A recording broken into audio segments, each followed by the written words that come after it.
confortablement installés. Bonsoir à toutes et à tous. On est ravis de vous accueillir. Je pourrais faire une longue introduction à cette rencontre pour vous exprimer le bonheur et l'honneur qui sont les nôtres de recevoir Jean-Claude Morleva, mais je pense que vous êtes plutôt venu écouter Jean-Claude que moi. Jean-Claude Morleva, bonsoir. C'est vraiment un honneur pour nous de vous recevoir. J'aimerais pour démarrer remercier du fond du cœur Lucie Minassian, qui est enseignante de français au collège de Forcalquier, qui est à l'initiative en fait de ce moment, de cet échange, de ces rencontres que vous faites dans le Sud.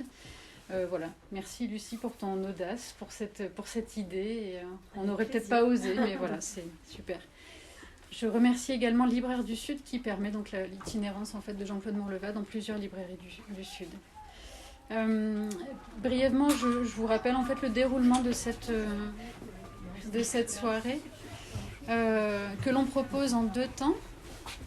Donc ce temps d'échange là qui démarre avec Jean-Claude Morleva, qui sera suivi d'un temps de dédicace.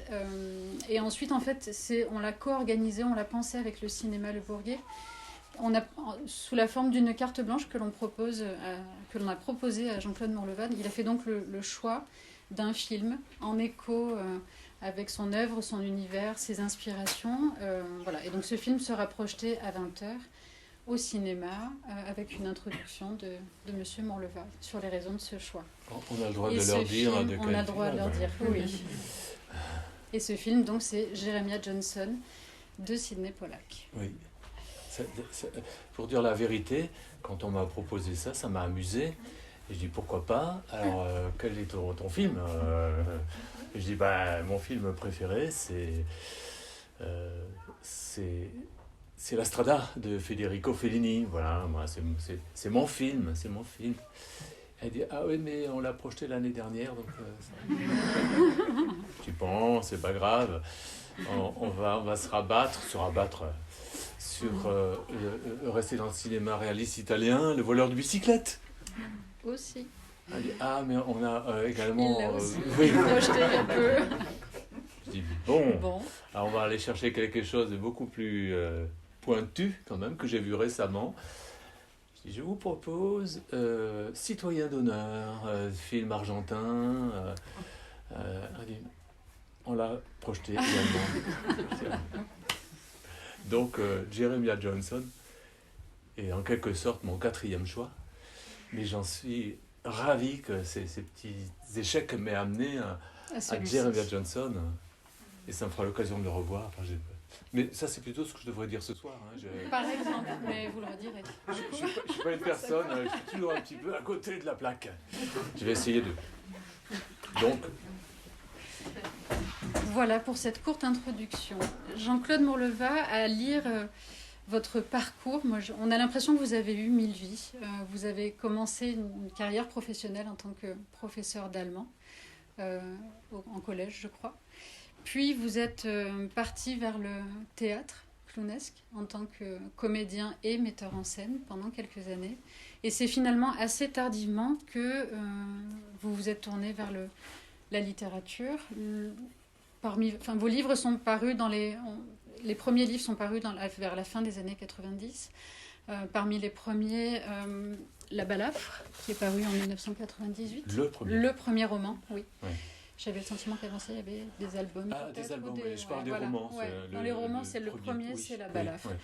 Oui, ouais. Et depuis lors, beaucoup de textes sont parus, qui ont rencontré très rapidement, j'ai l'impression, des lecteurs, qui sont aujourd'hui vraiment, beaucoup prescrits, parmi lesquels A comme voleur. Un texte qu'on présente finalement assez peu, La rivière à l'envers, qui est aussi très connu des jeunes lecteurs. Je ne vais pas tous les mentionner, vous les connaissez pour beaucoup et vous les découvrirez pour d'autres. Je citerai par exemple aussi Le combat d'hiver. Voilà, Le chagrin du roi mort, par exemple aussi. Un peu plus tardivement, des textes qui sont publiés davantage à l'attention des adultes. Par exemple, celui-ci, il existe 2 volumes coécrits avec Anne-Laure Bondou. Et plus récemment, également pour le jeune public, Jefferson. Voilà. Mon cher Jefferson. Le cher Jefferson. Ouais, oui. Oui. Personnage très attachant.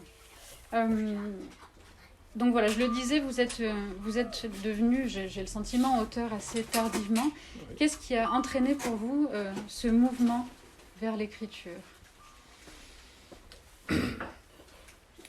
C'est, je suis toujours un peu embarrassé de répondre à cette question. En fait, je me demande si c'était vraiment programmé, quoi, chez moi depuis tout petit, ou bien, alors, la programmation, je ne sais pas ce que ça veut dire. En tout cas, la lignée un petit peu littéraire de mon côté viendrait de ma mère et de ma grand-mère maternelle, hein, plutôt. Voilà. Qui, ni l'une ni l'autre, n'était des lectrices, mais ma grand-mère, la langue maternelle de ma grand-mère, maternelle, n'est pas le français, mais ce qu'on appelait toujours le patois. Moi, je suis auvergnat, hein, je viens d'un minuscule petit coin en Auvergne, et c'était donc le patois, c'est-à-dire l'occitan d'Auvergne, en fait. Ma grand-mère et mon grand-père paternel, qui était agriculteur, ont appris le français à l'école. Et ils l'ont appris sous la contrainte. Et ma grand-mère parlait cette langue apprise, donc, qui est le français, avec une finesse surprenante, vraiment. Hein. Elle se moquait un peu de mon grand-père qui n'arrivait pas à ce niveau. Elle se moquait de lui un petit peu. Et ma mère a pris le relais d'une certaine façon, et son rêve a toujours été d'être institutrice. À une époque où c'était pas rien d'être instituteur ou institutrice. Et puis elle n'a jamais pu réaliser ce rêve, puisque à 12 ans, elle a passé son certificat d'études, et puis elle est rentrée à la ferme pour travailler, quoi.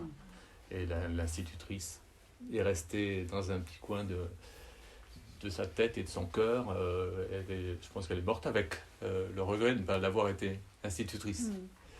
Voilà. Donc, je voulais dire et elle aussi, ma mère avait ce goût, cette appétence pour les mots, les histoires, les jeux de mots, qui lui venaient, on ne sait pas tellement, parce qu'il n'y avait pas de livres à la maison chez moi quand j'étais petit. Les livres sont venus par mes frères et sœurs aînés. On était 6. Moi, je suis le 5e de 6. Et les livres sont entrés dans la maison par mes frères et sœurs aînés, puis la musique, puis le goût de sortir de là, de soulever le couvercle de la marmite et d'aller voir le monde. Donc moi, j'ai bénéficié de mes frères et sœurs qui ont provoqué tout cela. Mais l'écriture, elle vient de là, ouais. Elle vient de cette lignée féminine dans la maison, ouais, pour ce qui me concerne. Mais je suis resté longtemps, très longtemps, sans oser m'avouer à moi-même, tu devrais essayer, c'est peut-être ton truc. Parce qu'on est... quand on est scolarisé comme je l'étais, moi j'ai jamais vu des visites d'écrivains, ni au collège ni au lycée de ma vie, hein. Et puis les écrivains, ce sont des gens qui sont morts, qui sont difficiles à lire, donc c'est un autre monde.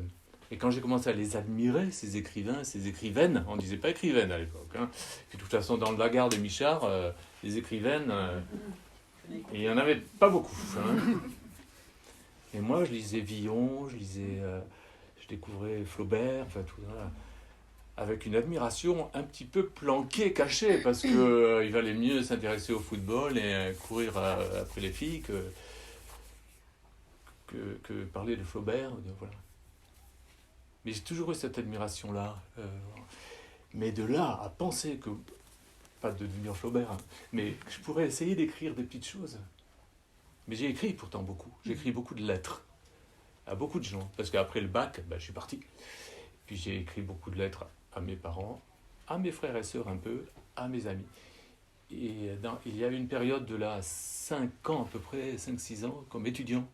J'ai envoyé beaucoup de lettres. Si elles apparaissaient ici, d'un seul coup, ça ferait, je pense, un très gros tas de lettres. Et je me suis toujours appliqué à essayer de faire en sorte qu'elles soient comme un cadeau à la personne à qui elles étaient adressées. Donc sans le savoir, je faisais un petit peu mes gammes, sans oser me dire peut-être que dans ta vie, ça pourrait être quelque chose qui pourrait prendre une place plus grande. Il a fallu que j'ai plus de 40 ans pour non pas que je prenne la décision, mais que des gens la prennent un petit peu pour moi. On dit, tu devrais écrire. Moi, ouais, tu devrais écrire. Ouais. Peut-être. Et puis j'ai essayé, dans le secret d'abord. Et je me suis dit assez vite que j'étais bien bête, que j'aurais dû commencer avant en fait. Mais bon, peut-être que la vie fait bien les choses finalement. Peut-être que j'étais pas prêt avant, je sais pas. Et le premier, c'était La Balafre, le premier roman. Je suis trop long, non? Non, ça va. On se rappelle juste qu'on a 1 heure de... Ah oui. Et j'ai l'horloge en face de moi là. Du coup, on est bien. Ouais. Comment elle vous vient, l'idée d'un roman? Ça va être difficile de dire. Alors d'abord, elle ne vient pas. Oui. La première chose, c'est qu'elle ne vient pas. Il se trouve que... Alors c'est une grande chance, un grand bonheur. Tout ce que j'ai écrit est publié. Je veux dire que mes tiroirs sont vides. Je n'ai pas de roman écrit et qui aurait été refusé par des éditeurs. Je n'ai pas de roman écrit à moitié, ni au tiers, que j'aurais abandonné parce que... je n'ai pas de réserve, en fait. Conséquence, chaque fois que j'en ai achevé un, au bout de 8 mois, 1 an d'écriture, c'est plus souvent ça. Hein. Je suis très heureux, je l'envoie à mon éditeur. Et il me dit, c'est bien, on va le publier. C'est bien. Et donc, je suis le plus heureux des hommes pendant 3 jours et demi. Et puis après arrive très vite cette question. C'est bien, mon garçon, c'est bien, bravo, félicitations. Et maintenant, c'est quoi? Le prochain, c'est quoi? Hein? Vous allez la chercher. Et là, il faut vraiment du temps. Ça peut être des semaines, des mois, parfois 1 an où je n'écris pas, moi. Parce que j'ai pas ma conviction sur une nouvelle aventure, un nouveau voyage littéraire. Et que tout ce que je commence vaguement, ça me tombe des mains, comme un livre peut tomber des mains d'un lecteur. Mon propre livre me tombe des mains, vous voyez. Mes personnages, je dis qui c'est. Mais là, je parle de 2 pages écrites, pas plus, hein. C'est pas de 50 pages, non. Donc j'abandonne. Et puis, là, j'en arrive enfin à la vraie question que vous me posez. Pourquoi, un jour, c'est ça? Ah oui, c'est ça. Et là, on sent les fourmis dans le ventre, on sent une excitation. On dit, ouais, c'est ça ma prochaine histoire. Et on s'y met. Et les personnages qui ne sont pas encore grand-chose, ils commencent à page après page, à exister, à prendre de l'épaisseur. Et ça, c'est le plus grand plaisir du monde pour moi. Moi, c'est justement une question qui me fascine assez. On distingue parfois les écrivains que l'on dit jardiniers et les écrivains que l'on dit architectes. Et c'est quelque chose dans la création qui me fascine. Un écrivain architecte, on part de l'idée qu'il a un sujet, un profil vraiment avec des personnages, qu'il aboutit vraiment souvent en amont de son écriture, et puis des étapes par lesquelles il va passer et une finalité. Tout ça, c'est l'écrivain architecte. Et l'écrivain jardinier, lui, se laisse surprendre, démarre. Vous seriez quel genre d'écrivain? Définitivement le jardinier. Le jardinier. C'est-à-dire qu'il va mettre une petite graine, et puis qui va l'arroser, la voir. Oui, je suis incapable d'établir un plan. Je ne sais pas le faire, je ne l'ai jamais fait. Hein. Mais je pense que c'est bien de le faire. J'ai plein de collègues qui font comme ça et qui font des choses admirables, mais qui ne se lanceraient jamais sans avoir au moins établi les grands mouvements de leur histoire, des personnages, comment ça va se finir un peu quand même, quoi. Après, ils vont se laisser de la liberté là-dedans, mais ils ont besoin d'avoir... Alors moi, non, il me faut juste une situation de départ Et ce dont j'ai besoin, moi, c'est plus que d'un scénario, sûrement pas. Je me dis, le scénario, je le trouverai toujours. En avançant, j'ai une idée en apportant une autre. Je le trouverai bien, mon scénario. Ce que je dois trouver avant de commencer, c'est ce que j'appelle une forme. C'est-à-dire, qu'est-ce que tu veux faire cette fois-là, cette fois? Est-ce que tu te sens plus, à cause de ce que tu viens de vivre depuis 2-3 ans, j'en sais rien, on n'est pas toujours la même personne, en fonction de ce qu'on vit au quotidien, avec sa famille, professionnellement, je ne sais pas. Alors, de quoi as-tu envie maintenant, là? Est-ce que c'est d'un truc qui va être ample, sans doute long, ça va, volumineux, 500 pages, chagrin du remords, bien écrit, avec les imparfaits du subjonctif, s'il en faut, tu les mettras sans te tromper. Ou est-ce que tu as envie de quelque chose de rapide, de nerveux, de jeter comme ça, un peu comme on parle, et les deux peuvent être géniaux. Mais il faut juste reconnaître l'envie du moment, quoi. Et après, au-delà de ça, après, des questions un peu plus précises, toujours sur la forme. Est-ce que je l'écris à la première personne? Je. Ou à la troisième? Ou à la deuxième? Il y a des gens qui écrivent à la deuxième personne. Ou en mélangeant tout ça. Est-ce que je l'écris au présent? Au passé? Les passés simples? Ou le passé composé, plutôt. Il s'appelle comme ça, oui. Et ça change tout, le passé simple. Dès qu'on passe au passé simple, on est ailleurs, hein. On est vers la littérature. C'est beau. J'ai un ami qui s'appelle Vincent Roca, ça vous dit quelque chose? Qui était un chroniqueur longtemps sur France Inter, un humoriste, et qui a fait un texte magnifique sur le passé simple. Et c'est d'une drôlerie incroyable. J'aurais aimé que ces montagnards crevassent. Ce genre de choses. Bon. Il y en a d'autres encore meilleurs que je me... Bon, t'as pas. Bref, voilà, trouver la forme et avoir un petit début d'histoire quand même. Voilà. Et quand on a ces deux choses-là, enfin, quand j'ai moi ces deux choses-là, et ma conviction, je m'assois, mais pas avant. Et ça peut durer donc des semaines, des mois. Et vous décidez à ce moment-là si vous allez plonger votre lecteur plutôt vers un policier, vers quelque chose de noir, vers une dystopie, vers un... Oui. Ça se construit à ce moment-là. Je le sais à l'avance, ça. Oui, bien sûr. Ouais. Quand Jefferson, mon cher Jefferson, je l'appelle toujours, qui est le dernier, jeunesse du moins, dès lors que j'ai ma forme, c'est-à-dire, ça va être un polar. J'ai jamais fait, je vais faire ça. Un polar avec des animaux. Et j'ai le tout début, mais le tout début comme ça, c'est-à-dire le petit hérisson qui va chez son coiffeur, et quand il arrive chez le coiffeur, il trouve le coiffeur sur le carrelage avec ses propres ciseaux dans la poitrine. Donc un polar animalier, sur le ton de la drôlerie, mais où est-ce que ça pourrait devenir moins drôle? Peut-être, on verra. Voilà. Mais déjà, si j'ai ça... et j'écris les trois premières lignes, en plantant un petit peu le bonhomme, enfin le hérisson. Le jeune hérisson Jefferson Bouchard de la poterie acheva de ranger son logis en chantonnant des petits pom pom pom pom pom pom pom à la façon des gens qui sont de très bonne humeur. Quand tout fut parfaitement en ordre, la balayette est poussée à la fenêtre et la pelle à ordures raccrochée à son clou, il programma son four afin que ses pommes de terre à la crème soient cuites à point pour son retour. Puis, il enfila son veston, le boutonna au milieu, notant par la même occasion que cela faisait des plis dans le tissu à cause de son petit bedon qui poussait vers l'avant. Il faudra qu'il freine un peu sur le gâteau sec, etc. Là, j'ai mon bonhomme, j'ai le ton, j'ai la musique. Et je sais déjà, là, je sais déjà qu'il va aller chez le coiffeur et le coiffeur est mort.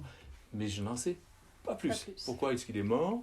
Ce bon monsieur Edgar, qui est un blaireau, lui, puisqu'il n'y a que des animaux. Mais quand j'ai ça en tête et que j'ai écrit ces 5 lignes, alors je ne vais pas dire que mon roman est écrit à moitié, qu'après il faut écrire. Mais je sais que mes prochains mois, les mois qui m'attendent, sont enchantés là, par l'écriture. Ma souffrance est achevée pour cette fois. Ouais. Justement, je voulais en fait lire voilà, les quelques premières phrases de vos romans pour donner un peu les différentes musiques, si vous me permettez. Vraiment les toutes premières phrases. Par exemple, pour la Balafre, nous avons quitté pour cause de déménagement notre ville de Hesse le 21 août 1991, l'année de mes 13 ans. Pour la rivière à l'envers, on commence par un prologue. L'histoire que voici se passe en un temps où l'on n'avait pas encore inventé le confort moderne. Les jeux télévisés n'existaient pas, ni les voitures avec airbag, ni les magasins à grande surface. On ne connaissait même pas les téléphones portables, mais il y avait déjà les arcs-en-ciel après la pluie, la confiture d'abricots avec des amandes dedans, les bains de minuit improvisés, enfin toutes ces choses qu'on continue à apprécier de nos jours. Je vais un peu au-delà de la première phrase parce que j'aime beaucoup ce prologue. Il y avait aussi, hélas, les chagrins d'amour et le rhume des foins, contre lesquels on n'a toujours rien trouvé de vraiment efficace. Bref, c'était autrefois. Elle a une place particulière, cette première phrase. Ouais. Quand on la tient, c'est beaucoup. Hein. Mais ouais, on a besoin de cette conviction qu'elle est bien, qu'on puisse s'appuyer dessus, quoi. Peut-être quitte à la modifier plus tard, oui. Mais la première phrase, le premier paragraphe, le premier chapitre. Parce que je sais que je ne vais écrire mon chapitre 2 que si je suis amoureux de mon chapitre 1, à tort ou à raison. Enfin, on n'est jamais amoureux à tort, on l'est ou on l'est pas. Hein. Mais pour continuer à écrire, j'ai besoin, à tort ou à raison, d'être content de ce que j'ai écrit. Voilà, c'est ce que je voulais. Je peux aller plus loin. Et j'écris le chapitre 3 seulement si je suis, etc. C'est un peu comme, parfois je compare je n'en fais pas, mais à l'escalade. C'est-à-dire, j'imagine que quand on fait un mur d'escalade, certainement parmi vous qui font ou qui ont fait, on va chercher la prise suivante que si on est quand même en place, quoi, qu'on est en équilibre. Sinon, on va tomber. Donc, en écriture, je trouve que c'est un peu pareil. Il faut vraiment être solide sur son truc, l'aimer, dire c'est ça que je voulais, et pas autre chose. Et maintenant, je vais chercher mon chapitre suivant. Et la première phrase, elle donne la note, elle donne le la, oui. C'est amusant ce que vous avez fait, c'est bien. Ça, la première phrase parle, hein, au point que je reste sur la première phrase. Vous alliez le faire ? Ouais, non mais allez-y, c'est super. C'est vrai ? Ouais. Cornebique, que j'adore. Ouais. Mon Cornebique. La couverture est un peu enfantine à mon goût. Dedans, c'est beaucoup moins enfantin que ça. Mais je me rappelle avoir beaucoup tourné autour de l'histoire, par où le commencer, comment je bataillais, comme on dit chez moi, avec ça. Et puis, un jour, ça m'a vraiment agacé. Et je me suis posé à moi-même la question, mais qu'est-ce que tu veux raconter, en fait ? Et je me suis répondu, bon, ça commence au pays des boucs. Eh bien, écris-le. Alors, j'ai écrit, bon, ça commence au pays des boucs. Avec le bon. Bon, virgule, ça commence au pays des boucs. Un pays de bonne humeur et de rigolade. Ah, les boucs ne sont pas des gens compliqués. Ce qu'ils aiment faire, l'été, travailler dans les champs avec de grands chapeaux de paille. L'hiver, s'attabler à 15 autour d'une bonne soupe aux choux et s'en mettre plein la panse. Et en toute saison, ils adorent faire la java. Pendant la semaine, on bosse dur, mais le samedi soir dans les villages, attention, tout le monde se retrouve dans une grange qui sert de salle des fêtes et ça danse et ça saute jusqu'à point d'heure, des vrais dératés. Voilà. Là j'ai la musique et la forme, pareil. Bon, ça commence au début. Et certains débuts de romans, alors pour certains, on entre vraiment par cette première phrase, on est tout de suite dans l'histoire. Et pour certains, notamment, je pensais à la balade de Cornebique, on rentre par cette formule de « bon, ça commence au pays des boucs ». Et on vous met souvent dans un univers de contes, en fait. Et c'est vraiment parlant dans certains... Enfin voilà, dans certains romans, c'est tout à fait évident, comme dans L'Enfant Océan, par exemple, qui est une référence au Petit Poucet. Dans Terrienne, où on lit aussi des références à Barbe Bleue. Moi, ce bon Ça commence au Pays des Boucs, je le voyais un peu comme Il était une fois. Ça plante aussi ce décor-là, en fait. C'est quelque chose qui occupe une place importante, cet héritage du conte, peut-être, cet univers-là. Oui, oui, oui. J'aime les contes. Même si enfant, je n'ai pas été au contact des contes quand j'étais enfant. On ne m'en a pas vraiment raconté. Je les ai découverts plus tard, en fait. À l'âge presque où normalement, on les raconte à ses enfants. Moi, j'exagère un petit peu, mais en revanche, j'ai l'impression, et même la certitude d'avoir grandi dans un décor de conte un peu. Mes frères et sœurs et moi, on a vécu dans cette ferme qui était je dis dans un trou, c'est pas méprisant, mais oui, parce que mon père était meunier aussi, il avait un moulin. Et donc, quand on n'a pas un moulin à vent, mais un moulin à eau, il faut être en bas, hein, avec le torrent qui descendait, qui allait alimenter pas la roue, j'ai jamais vu de roue, moi, il y en avait une avant, mais c'était une turbine. Et donc, on était dans ce fond-là, et on voyait pas trop le soleil. Hein. Autour, il y avait des bois. Et oui, j'ai grandi dans cet univers d'abord un peu de froid, d'humidité, pas mal, de beaucoup de neige l'hiver. Moi, de mon enfance, je me rappelle toujours beaucoup de neige. De la forêt autour, de la forêt noire, de la nuit noire. C'est-à-dire, on sort et on ne voit rien, quoi. On le dit comme dans un four. Et au printemps, cette neige qui fond, les ruisseaux qui enflent, tout ça j'ai ressenti vraiment, cet univers, ces décors de contes. Les histoires des contes sont arrivées après. Alors j'aime les contes, oui, mais les bons, parce qu'il y en a pas mal qui sont pas terribles. Et beaucoup de contes sont ennuyeux en fait. Quand vous lisez parfois le Trésor des contes de telle région, c'est pas toujours terrible quand même, ni l'écriture, ni c'est très répétitif. J'avais lu une fois les Contes et légendes de Norvège, je crois. Ouais. À chaque fois, il y avait 3 frères, 2 qui étaient vaillants, qui travaillaient, et l'autre qui était toujours au fourneau à pousser les braises, comme ça. Et bon, ok, le suivant. Ils étaient 3 frères, encore eux. C'est vraiment le truc. Mais les contes qui sont réussis, c'est quelque chose quand même. Parce que là, c'est des petits objets ouvragés, hein, je dirais. La princesse au petit pois, c'est très bref. L'idée est merveilleuse, c'est très bien écrit. Les habits de l'empereur, tout ça. Ah ouais. Le petit poucet, la barbe bleue. Quel talent, quoi. Ouais. Non, le petit poucet que j'adore, parce que c'est effrayant, le petit poucet. Quand ils partent, les enfants, ils tombent dans la boue et tout, c'est la nuit. Et Perrault écrit, ils se relevaient, ne sachant que faire de leurs mains. Et quand je lis ça, je dis, Charles, tu es un écrivain. Il se relevait, ne sachant que faire de... Vous savez quand vous avez les mains très... Vous savez plus, vous n'avez rien pour vous essuyer, pas vous-même quand même, et on ne sait plus quoi en faire, quoi. Ces mains pleines de terre. Et donc c'est bien écrit, c'est effrayant, ça fait référence à ce qui nous constitue vraiment, c'est-à-dire les grandes peurs, la peur d'être abandonné, la peur d'être mangé, celle-ci est une peur vraiment très très ancienne, je pense, les hommes préhistoriques craignaient au quotidien d'être mangés.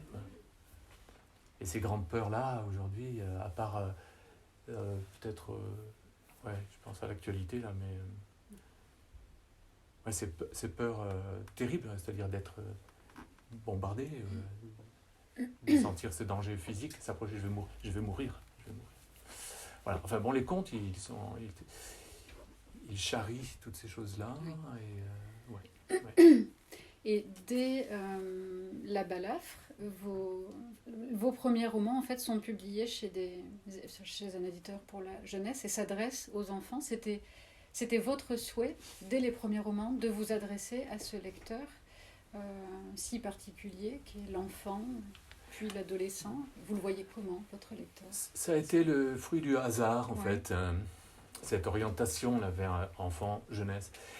C'est que je faisais du théâtre à l'époque encore, et on m'a commandé, un ami qui était conteur, il m'a commandé des contes inédits.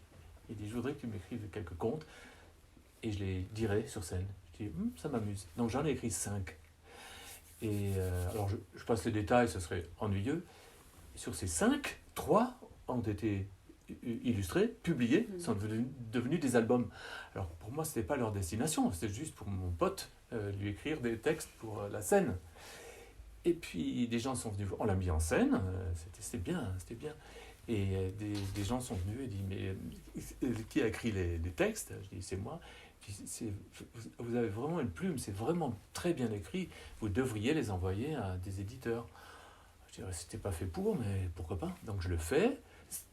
3 des 5 deviennent des albums, dont celui-ci que je vois là, qui s'appelle L'Enfant et l'œuf. Ça, c'est la première chose qui a été publiée avec mon nom dessus, L'Enfant et l'œuf. Et là, on a de la neige aussi, on a du conte là-dedans. Hein. Et donc, j'avais la moitié d'un orteil dans la littérature dite de jeunesse. Et le jour où je me suis dit, et si mon garçon, comme je m'appelle moi-même souvent, au lieu d'écrire des textes de 2300 signes, tu avais un petit peu plus d'ambition, tu essayais d'écrire un roman. Et j'ai dit oui, mais pas un roman pour les grands quand même. Et comme j'ai ce petit pied dans la littérature jeunesse, je vais écrire un roman jeunesse. Et j'ai écrit La Balafre, mais très vite. La Balafre, c'est 3 semaines et demie, c'est vraiment comme ça. Et puis je l'ai envoyé à 5 éditeurs, je crois. Ouais, 5. Et j'ai attendu 1 mois, 2 mois, 3 mois, rien. Alors je me disais, ils ne me disent même pas non. Ils disent rien. C'est encore pire, quoi. Mais à la maison, il y a une personne qui m'est chère, qui me disait, mais non, ils vont répondre, c'est vachement bien, je te jure. Et effectivement, un jour, le téléphone a sonné. Bonjour, je m'appelle Ariane Lamoureux, je suis éditrice aux éditions Pocket. On a reçu votre texte. A-t-il déjà été pris par un autre éditeur, peut-être? J'ai dit non. Et là, comme j'étais debout, j'ai pris une chaise. J'entendais les cloches. Hein. Et elle m'a dit, on a vraiment beaucoup aimé, ouais. On aimerait le publier. Quand est-ce que vous pourriez passer? Vous êtes à Paris? Je dis, ah non. Vous pourriez passer quand? Je dis, j'arrive. Donc, 3 jours plus tard, j'étais dans son bureau, très impressionné. Pourtant, j'avais pas 22 ans, hein, mais d'un seul coup, j'entrais dans le bureau d'une éditrice.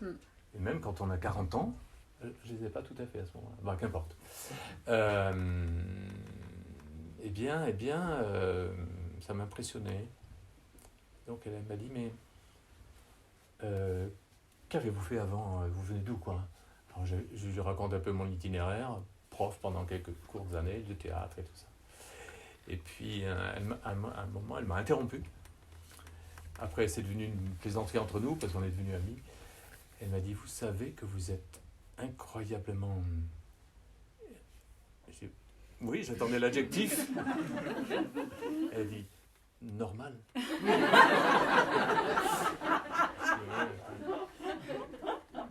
Et j'ai jamais pu lui faire admettre ce que ça voulait dire un petit peu dans son esprit provincial quand même. Parce que je ressemblais vraiment pas à un écrivain, quoi. J'avais rien d'écrivain. Vraiment normal. Et voilà, et donc il a été publié et je me suis dit, je vais en écrire un autre. Donc j'en ai écrit un autre, A comme voleur, et après il publie aussi. Mais c'est génial ce truc. J'en écris un tous les 3 mois. Là. Je me souviens, elle m'avait dit, oui, voilà, c'est le contrat standard. Je dis, non, mais ça va, c'est très bien. Maintenant, je lis attentivement. Et puis, le pourcentage était quand même pas terrible. Hein. Et elle m'a dit, mais ne vous en faites pas, vous allez écrire 20 romans. Et voilà. Je dis, bon, si Ça vous irait dites. mieux. Et le troisième, c'était l'enfant océan. Et là, évidemment, pour moi, ça a basculé. Ça bascule. Avec ce troisième-là, l'enfant océan. Est-ce qu'on a je veux dire est-ce qu'on a le droit, mais parce que est-ce qu'on peut percevoir des écritures différentes en fonction des âges auxquels vos romans s'adressent? Par exemple, moi je trouvais que dans La troisième vengeance de Robert Poutifard ou dans Cornebique, il y a quelque chose d'un peu plus cocasse par moment. Dans La balafre à comme voleur, enfin voilà, c'est ces romans qui s'adressent à peut-être une tranche d'âge un peu au-dessus, un peu plus davantage de gravité, ce qui s'accentue avec les romans plus ados, Le combat d'hiver, Le chagrin du roi mort. Et dans vos romans pour adultes, je trouve que vous êtes davantage tourné vers la nostalgie, vers quelque chose de plus léger. Je trouve qu'il y a comme un peu plus de liberté avec les mots que vous employez. Est-ce que vous écrivez différemment? Est-ce que vous pensez au lecteur qui va vous lire à ce moment-là? Est-ce que ça, c'est le travail de l'éditeur, en fait, à peu près Oui, je sais bien, si j'écris, quand je suis en train d'écrire La troisième vengeance de Robert Poutifard, je sais que c'est une comédie, je sais que des lecteurs de 9 ans vont le lire, et donc je les prends en compte, Oui. je les considère. Donc j'essaie de me mettre à leur hauteur, mais sans renoncer à l'ambition de la qualité, ça n'a rien à voir, mais c'est comme si on pousse le raisonnement jusqu'au bout avec un petit enfant, tout petit, je veux dire. Si on veut lui parler, qu'est-ce qu'on fait? On s'accroupit, quoi. On ne veut pas l'écraser. Alors, mon garçon, donc on descend, puis il dit, tu vas bien, toi? Et on se met à sa hauteur. Mais ça ne veut pas dire qu'on devient stupide, quand même. Voilà. Donc j'essaie de me mettre... Et quand j'écris pour le combat d'hiver, Terrienne, Le chagrin du roi mort, là, je sais que pour moi, c'est du tout public un peu. Je pense plus tellement jeunesse, là. Oui. Et il y a autant d'adultes qui les lisent que d'ados, grands ados.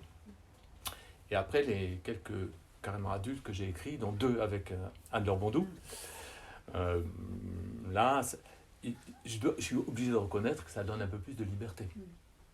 Où on peut aller vers des choses un peu plus lestes, on va dire, un peu plus troubles aussi. Alors qu'avec les personnes plus jeunes, on hésite un peu plus à aller vers ce que j'appelle les choses un peu troubles. Alors que les adultes, oui, ils sont capables de les passer par leur intelligence, leur filtre, leur expérience, tout ça. Alors qu'un ado peut être un peu désemparé par des choses que j'appelle troubles. Mais ne me demandez pas quelles elles sont ces choses troubles. Vos héros, dans la plupart, peut-être dans tous vos romans, sont des personnages, alors en dehors des romans adultes, sont des personnages souvent jeunes, des personnages courageux, valeureux, qui évoluent assez souvent seuls. Ils font des rencontres au gré des histoires. Ils sont confrontés à des épreuves, voilà, mais auxquelles ils font face avec beaucoup de noblesse, beaucoup d'humanité. C'est aussi la figure de l'enfant pour vous? Vous le voyez comme ça, l'enfant? Bonsoir, je vous en prie. Ouais, attends. C'est vrai que... je sais pas si je vois l'enfant comme ça. Tous les enfants ne sont pas si merveilleux que ça. Et tous les adultes ne sont pas aussi définitivement pourris que ça. Non, évidemment que non. Évidemment que non. Mais en tout cas, ce que je sais, c'est que moi j'ai beaucoup de mal à cheminer pendant une année d'écriture pour un roman un peu volumineux, avec un personnage central pour lequel je n'aurais pas plus que de l'empathie. Après, je me rattrape sur les personnages secondaires qu'on peut s'amuser à planter autrement, stupides, pervers, ridicules, méchants, etc. Ça peut être drôle et terrible. Vous creusez aussi pas mal du côté de la cruauté, en fait. Ah aussi, oui, souvent. oui. Mais les personnages principaux, non, j'ai pas envie de voyager avec des... J'allais dire un gros mot, avec des connards, quoi. Donc, non, je préfère choisir des gens de bonne compagnie pour passer une année avec eux et me sentir élevé par eux. Élevé dans le sens... voilà. Souvent, ils valent mieux que moi. Ça, je m'en rends bien compte. Mes personnages. Ça n'existe pas, des gens comme ça. Dans la rivière à l'envers, cette jeune fille qui s'appelle Anna, les élèves me demandent, vous avez pris exemple sur quelqu'un? Non, parce que ça n'existe pas. Ça n'existe pas. Elle est incroyable.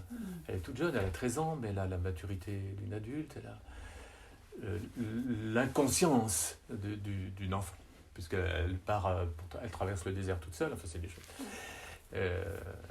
Elle est absolument admirable, hein, mais ça n'existe pas. Bon, quelqu'un qui cumule toutes ces qualités-là, c'est Anna de La rivière à l'envers, et c'est un personnage. C'est un personnage. Mais ils peuvent être inspirants, ces personnages. Mais j'ai souvent l'impression qu'ils valent mieux que moi, et que souvent que mes livres valent mieux que moi. Non, c'est vrai. La rivière à l'envers, pour y revenir, par exemple, j'ai l'impression que ce roman est un peu au-dessus de moi, quoi, quand même. Je sais bien que c'est moi qui l'écris, mais qui m'a été un peu offert, donné, je sais pas comment. C'est pas possible, quand même, que les gens... c'est celui de tous mes romans, La rivière à l'envers, qui me vaut le plus de retours. De mails ou de lettres écrites à la main, des gens qui me disent il m'a accompagné. Il m'a accompagné depuis que j'ai 12 ans. Ce livre m'accompagne. Je le relis et je le relis. Et tout. Bon, alors que moi, si j'avais accompagné cette personne, elle en aurait drôlement marre de moi. Hein, parce que là, je me présente ici sous mon meilleur jour. Là. Et le livre, non. Parce qu'on y a mis le meilleur de soi-même. On a inventé un personnage. Et voilà. Il y a cet objet qui existe. Et qui est, comme je disais, que je ressens comme au-dessus de moi. Quand je l'ai écrit, je le disais cet après-midi à des élèves, c'est comme si la fée des écrivains qui existent, bien sûr, était descendue et vers moi, et s'était dit, ah, ce pauvre garçon qui se donne tellement de peine, je vais quand même faire un petit quelque chose pour lui. Elle a sorti sa baguette et elle a fait ding. Et j'ai écrit La rivière à l'envers. Après, elle n'est plus jamais revenue pour les suivants. Elle n'était pas venue avant, elle n'est plus revenue après non plus. Je vais peut-être du coup un peu nuancer ma question suivante, parce que j'allais vous demander lequel de vos héros vous ressemble le plus. Du coup, je vais peut-être plutôt vous demander auquel vous auriez aimé ressembler le plus, s'il y en a un. Je nommerai plus facilement les très rares auxquels je n'aimerais pas ressembler. Par exemple, Potiphar. Ouais. Non, je ne me sens vraiment pas beaucoup d'affinité avec ce type-là. Même s'il peut être parfois attendrissant, pitoyable. On peut avoir... oui. Non, mais il est loin de moi. Et après, tous les autres, que ce soit un hérisson, Cornebique, un garçon, Tomek, ou Anna, une fille, ou franchement, j'ai l'impression un peu, ou Anne Collodi dans Terrienne, ou dans Le combat d'hiver, oui. Les quatre, non, les deux. J'ai l'impression que tous et toutes sont un petit peu une seule et même personne que j'aime et avec qui je peux cheminer, comme je le disais. Mais pour répondre, comme je ne vais pas me défiler, Hélène, c'est une fille, bien sûr, mais qu'importe. Hélène du combat d'hiver, ça me touche vraiment. Oui. Me touche vraiment. Peut-être parce qu'elle n'est pas une héroïne. C'est vous et moi, en tout cas. Moi, en tout cas. C'est-à-dire avec ses faiblesses, ses doutes. Et on ne peut que l'aimer. Enfin, je me sens vraiment proche d'elle. Oui. Tomek, évidemment. Cornebique, j'adore mon Cornebique, pour tout ce qu'il est et que je ne suis pas, c'est-à-dire l'énergie folle, la générosité sans compter,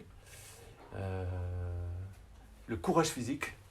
Cornebique, j'ai envie de l'avoir, j'ai pas envie d'être lui, j'ai envie de l'avoir pour pote. Voilà, l'ami que j'aimerais avoir. Il y a des passages à la lecture de vos romans, moi, qui sont pas ceux sur lesquels vous écrivez le plus, mais qui laissent, en tout cas en moi, en tant que lectrice, quelque chose d'assez fort. Et si vous voulez bien, encore une fois, je vais lire quelques passages. Ils sont assez courts. Ce sont ceux des rencontres. Et des rencontres, et plus précisément, des chocs amoureux. Par exemple, dans La rivière à l'envers encore. Je vous les lis pour vous donner une idée en fait de la beauté, je trouve, des mots que vous employez sur ces moments de rencontre. Il leva la tête et vit la plus jolie personne qu'on puisse imaginer. C'est Tomek. C'était une jeune fille de 12 ans environ, brune comme on peut l'être, en sandales et dans une robe en piteux état. À sa ceinture pendait une gourde de cuir. Elle était entrée sans bruit par la porte ouverte, si bien qu'on aurait dit une apparition. Et maintenant, elle fixait Tomek de ses yeux noirs et tristes. « Est-ce que vous vendez des sucres d'orge ?» Alors Tomek fit 2 choses en même temps.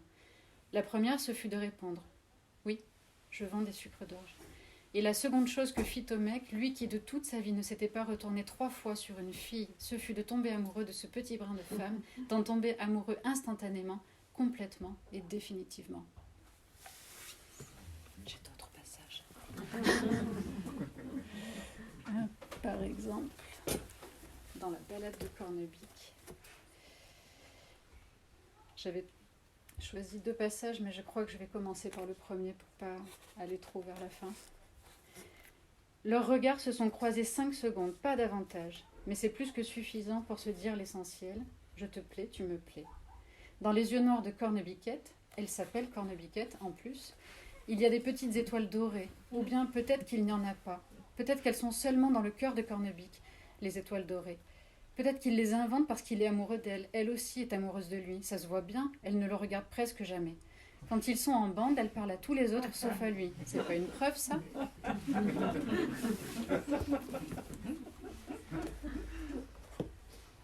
Peut-être... Je me demande... Ouais, je crois que je vais dans celui-ci.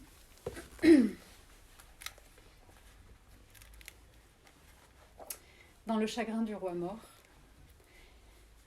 il ne s'était pas trompé. Elle leva la tête, en effet, et cela fit basculer un peu sa capuche en arrière. Elle portait un bonnet de laine dessous dont s'échappaient quelques mèches libres sur le front. Et Alex comprit pourquoi elle faisait tant d'efforts pour ne jamais se montrer. Elle était plus jolie à elle seule que toutes les filles réunies qu'il avait rencontrées dans le reste de son existence. Ce visage-là était précisément comme il avait toujours imaginé le plus joli visage possible, un visage rêvé, quoi.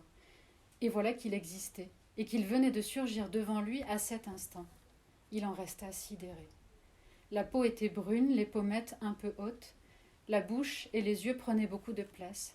L'expression était enfantine et grave à la fois. Tout cela faisait un mélange idéal qui le toucha au cœur.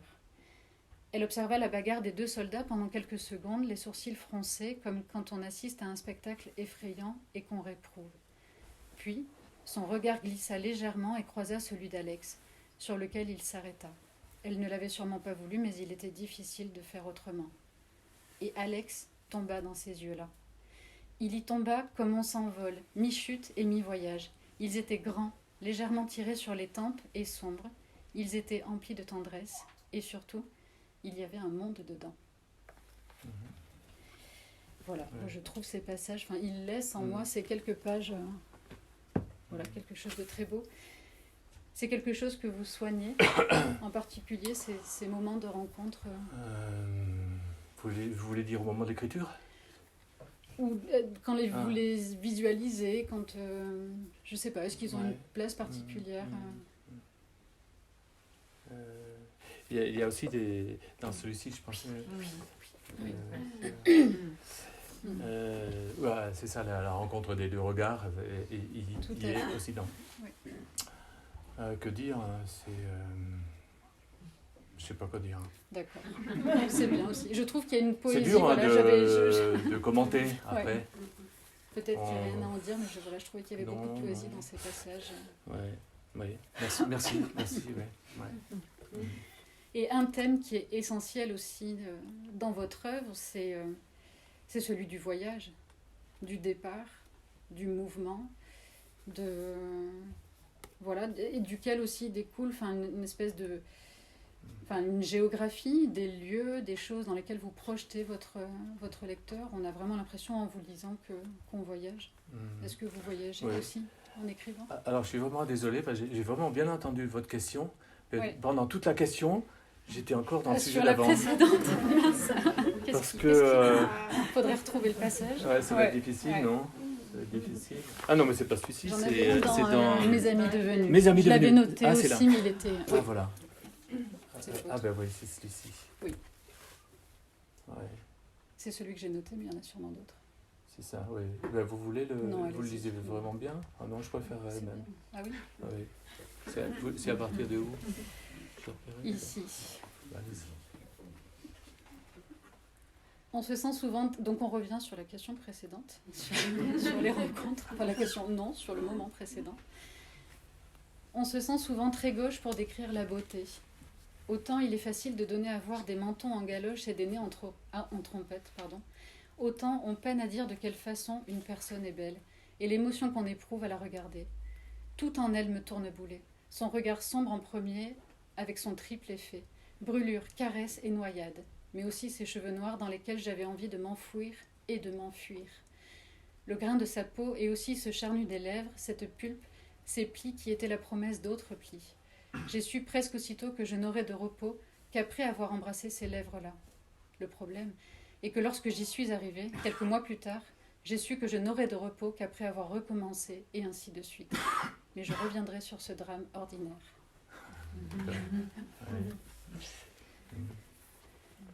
C'est comment les mots, noyade? Ah oui. Brûlure, caresse et noyade. Brûlure, caresse et noyade, oui. Ah oui, voilà. Merci, pardon. Désolée. Et alors dans ce roman-là, qui est un roman adulte, et on me demande de quoi, ça parle de quoi ton roman? Donc c'est difficile de pitcher, comme on dit, les romans. Je dis, c'est des retrouvailles de 5 soixantenaires qui... 3 garçons et 2 filles qui étaient ensemble au lycée et qui ont vécu cette période effervescente d'amitié et d'amour. Le narrateur était donc follement amoureux de cette fille et donc, mais il ne va pas faire sa vie avec elle. Il va avoir une aventure avec elle, puis après il va faire toute sa vie et il va la revoir, donc ils ont 60 ans. Et il se rend compte que... Alors qu'il... il faut pas dire. Il y a des trucs dedans. D'accord. Non, mais je ne vais pas dire comment ça se passe. Ouais. Je veux dire que... je voyais bien que tous les gens à qui je racontais ça, et ils disaient « Ah ouais, je vois ce que tu veux dire. »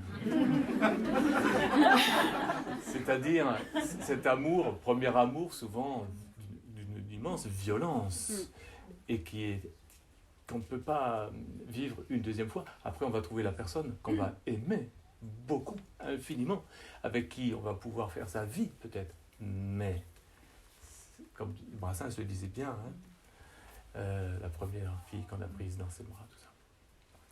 Et les gens, ça leur parle, presque à tout le monde. Ouais, je vois tout à fait ce que tu veux dire. Ouais. Donc, voilà, j'essaie... En fait, ça ne vaut pas tellement pour ce sujet-là, des rencontres, de l'amour, etc. Quand on écrit, on essaie, je dis bien, d'aller dans le secret des gens, dans nos secrets à nous tous, quoi, et toutes. Hein. Ces choses, elles ne sont pas évidentes à dire. Et alors, quand on écrit, on essaie d'y aller, quoi. Hein. Et comme on ne veut pas faire de discours savants, on invente une histoire. Et dedans, on met, quand j'écris ça, je ne vous connais pas, mais sans doute que je mets votre histoire aussi. Tout le monde, on ne peut pas traverser une vie sans avoir été amoureux très fort. Donc, Voilà, j'ai du plaisir à m'appuyer sur ce que j'ai pu vivre moi-même, sachant que presque à coup sûr, tous les gens qui vont me lire, ils connaissent ça, quoi. Ils vont le reconnaître et être contents d'en entendre parler, de le lire, de dire ah oui, c'est ça, c'est ça. Les grands livres que je lis, que j'aime lire, c'est ces livres où toutes les 10 pages ou 20 pages, on dit voilà, ah voilà, c'est ça, c'est ça. Il ou elle a su dire ça, que moi je ne suis jamais vraiment arrivé à l'exprimer. C'est ça, c'est ça. Alors, quand j'écris, j'essaie d'écrire ces choses dont les gens vont peut-être dire ah ouais, c'est ça. Mais c'est un combat quand même pour aller chercher ces lignes-là. C'est un effort. Et elles sont marquantes. Le voyage. Ah, le voyage. Et d'ailleurs, Mes amis devenus est un de ceux qui abordent le moins. C'est plus un voyage dans le temps, en fait, un aller-retour entre... Non, avant voilà. ça, je voulais reprendre... Non, c'est pas vrai, c'est une blague. Je la fais pas 3 fois. Je peux être très taquin. Ouais, ça marche. Donc, le voyage, c'est ça? Oui. Ah, mais on n'a plus le temps, là. On n'a plus le temps. C'est C'est fini. Non, le voyage, pardon. Oui. Le voyage... Oui, je l'ai un peu raconté de façon très rapide. J'ai eu une enfance, alors attendez, heureuse, hein, avec mes 5 frères et sœurs. Je souhaite une enfance pareille à tout le monde. Mais c'était pas facile quand même, quoi. Économiquement, tout ça, c'était pas évident. Hein. Puis on n'était pas dans un lieu quand même bien ensoleillé, tout ça, d'accord. Donc, inconsciemment, moi j'ai toujours rêvé, comme je le disais, de soulever le couvercle de la marmite et puis de partir. Mais ce sont mes frères et sœurs qui ont ouvert la voie. Dès que j'ai pu, je suis parti, moi. Comme à l'époque, il fallait partir. Dès qu'on avait une vingtaine d'années, là, il fallait mettre le sac à dos, se laisser pousser les cheveux, et puis partir au Népal ou au Pérou, à Machu Picchu. Il fallait. Donc j'y suis allé. Voilà. Donc l'émerveillement du voyage, les voyages initiatiques, oui. Donc mes personnages, forcément, je les mets un petit peu dans cette situation aussi. Et on a le sentiment, en fait, j'aimerais parler là des influences. Il y a votre parcours, votre enfance, toutes ces images que vous avez là en tête. Et il y a aussi comme tout ce champ du monde dans la littérature, dans la musique. Il est souvent question de musique dans vos livres, du cinéma, mais du coup peut-être que vous en parlerez davantage tout à l'heure, s'il y a des images qui influencent, ou peut-être pas. Mais en tout cas, du côté de la musique, commençons peut-être par la littérature. Un souvenir de lecteur, quelque chose qui vous a marqué et qui vous a marqué, ou quelque chose qui, vous le sentez, influence peut-être il y en a des choses qui m'ont marqué, hein. Oui, bien sûr, oui. Alors la toute première chose fondatrice pour moi, c'est Robinson Crusoe. J'avais 10 ans à l'internat, qui s'est pour moi très très mal passé. J'avais 10 ans, c'était un internat très dur. Bon, je raconte toujours ça, donc je ne vais pas recommencer. Mais ce Robinson Crusoe est tombé dans mes mains au milieu de l'hiver, et pour moi ça a été une grande chose. Je l'ai lu 3 fois de suite. 3 fois de suite. Et c'était mon frère de solitude, quoi, Robinson, sur son île. Comme moi, malgré tous les autres internes autour de moi, j'éprouvais un sentiment profond de solitude. Et Robinson était avec moi, quoi. Donc, Robinson Crusoe. D'accord. Mais après, il y a eu beaucoup d'autres choses. Étudiant, là je fais un sacré bond, étudiant, le livre qui reste pour moi le livre, c'est Le Château de Franz Kafka. Alors je ne le recommande pas aux gens parce que j'ai toujours peur qu'ils me disent mais j'ai essayé, mais alors vraiment ça me fait rien, quoi. Alors que pour moi c'est vertigineux, franchement.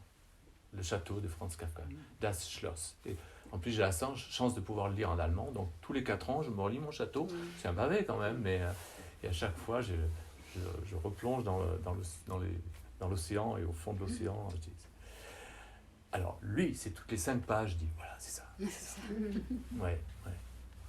Et puis tant d'autres. Aujourd'hui encore, je peux lire des collègues de littérature dite de jeunesse en France.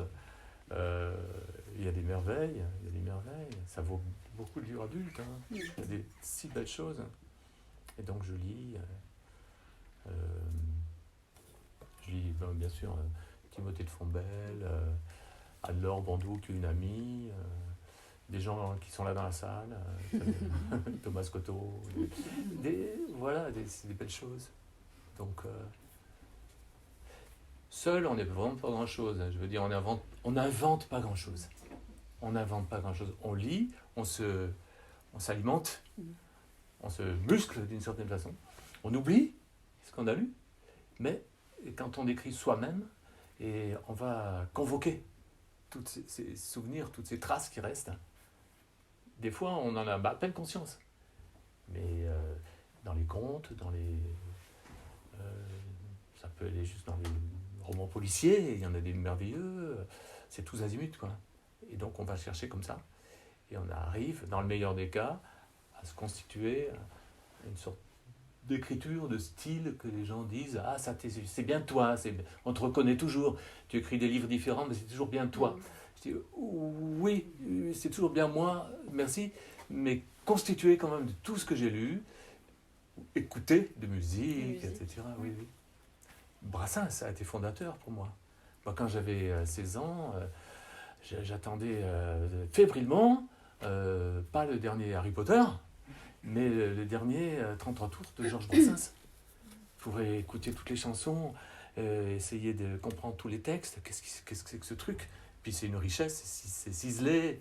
Et donc j'ai appris beaucoup de choses par Georges Brassens, dans ces âges-là, qui sont des âges de fondation de nos personnes. Vous écrivez avec de la musique? Par exemple, vous mentionnez dans la ballade de Cornebuck, c'est ça, Woody Guthrie? Oui. Vous mentionnez dans Le combat d'hiver? C'est Kathleen Ferrier, bien sûr. Oui, oui. Ah oui, tout à fait. Ouais. Il faut que je trouve, mais ce n'est pas toujours le cas, de moins en moins d'ailleurs, je ne sais pas pourquoi. Mais pendant longtemps, chaque roman écrit, pour moi, correspondait à une musique qui allait avec. Donc Le combat d'hiver, c'est Kathleen Ferrier, que j'écoutais en boucle. Mais souvent, alors je fais comme ça parce que souvent au casque, j'écoute Kathleen Ferrier, j'écris, et puis le CD défile, il s'arrête, et je ne me rends pas compte que c'est arrêté. Mais je suis sur la lancée de sa voix, parce qu'elle a une voix on peut voyager dessus, quoi. C'est incroyable. Hein. La rivière à l'envers, ça étonne beaucoup les gens, mais pour moi, la musique, c'est les ragas d'Inde du Nord. Lakshmi Shankar, tout ça, des musiques un peu spirituelles, vous voyez. C'est pas des chansons de 3 minutes, ça dure 25 minutes. Et j'écoutais ça en écrivant. Et alors, on parlait de s'élever un peu au-dessus de soi-même. Je me sentais un peu élevé au-dessus de moi-même en écoutant ça. Et donc, ça transparaît sans doute dans les textes. Mais il faut être prudent avec ça, en fait. Si on écoute Bach, par exemple, en écrivant, on écrit n'importe quoi, on trouve ça génial. Hein. Et le lendemain, on se relit dans le silence. C'est ça, c'est ça. Comme je le dis souvent, quand on est dans un avion et qu'on vole au-dessus de l'Atlantique, on se sent comme... Mais c'est l'avion qui vole, c'est pas vous. Hein. Bien sûr, on enlève l'avion.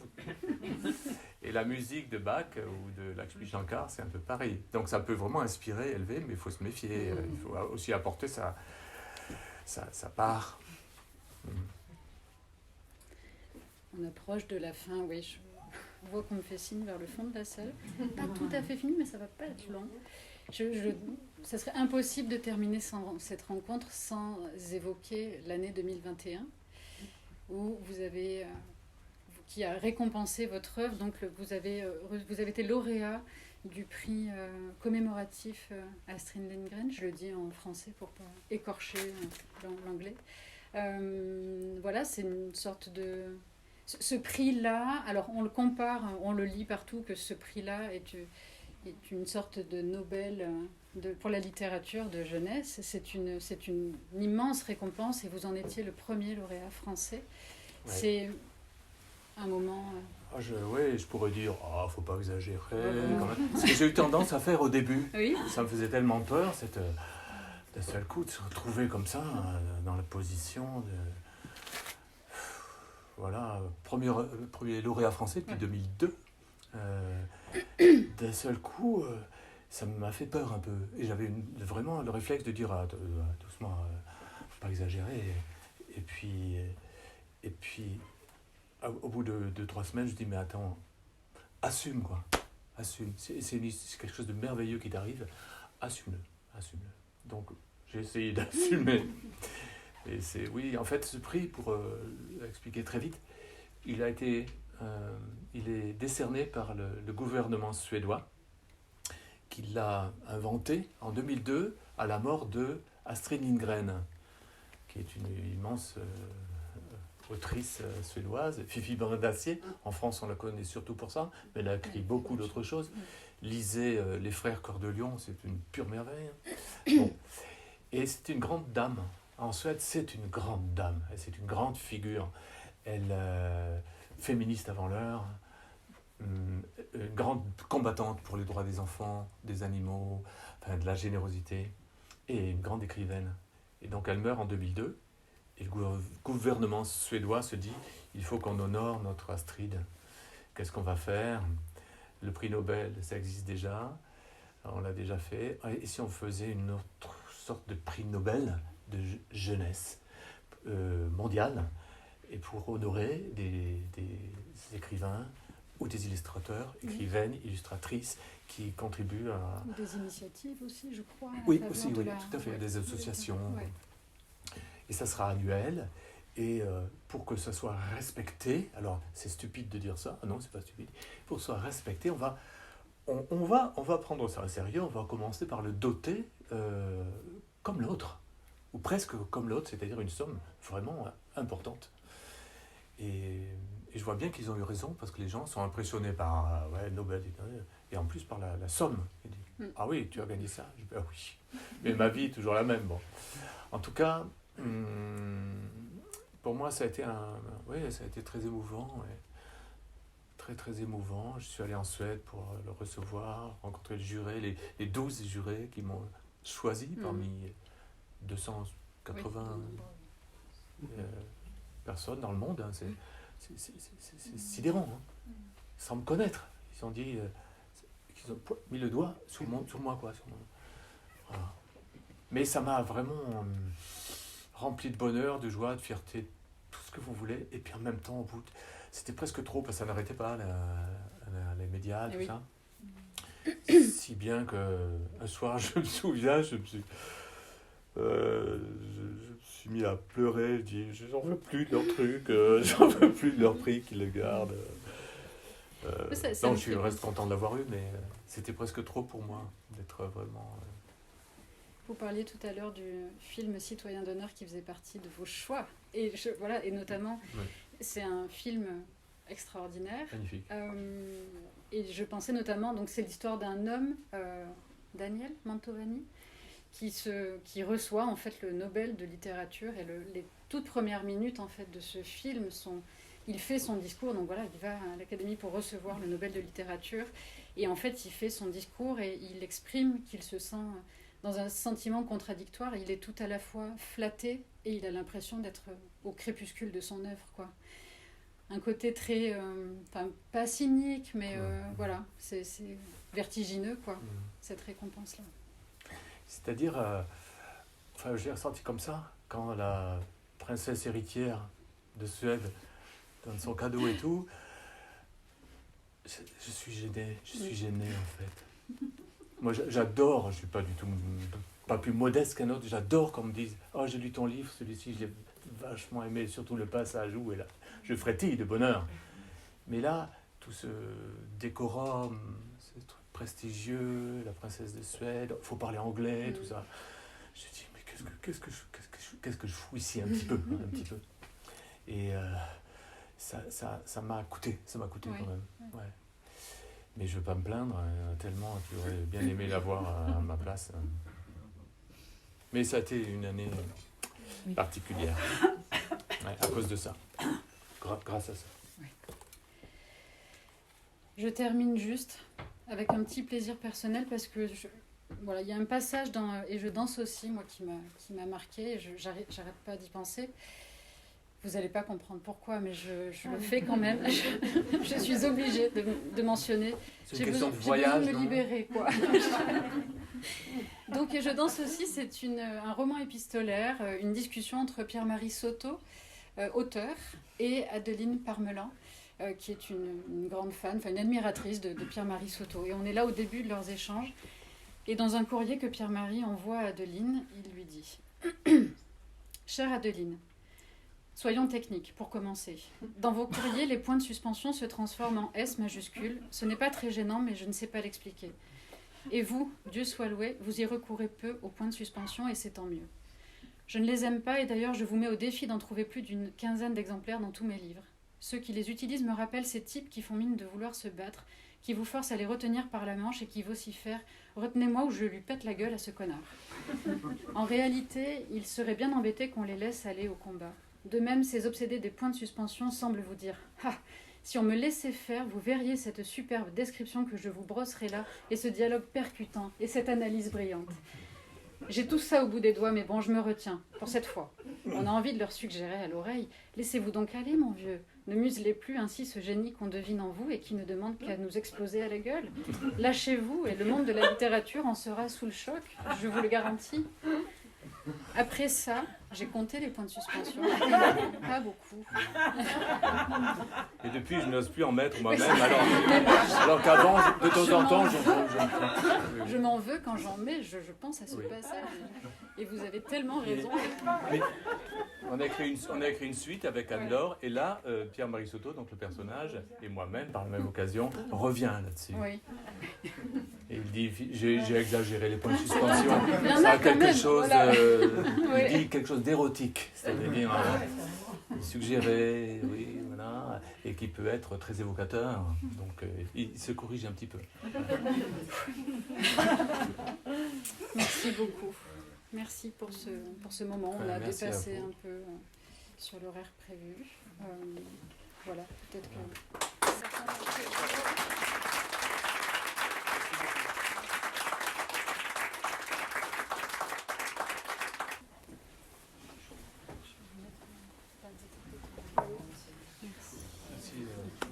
Merci à toi, c'était vraiment...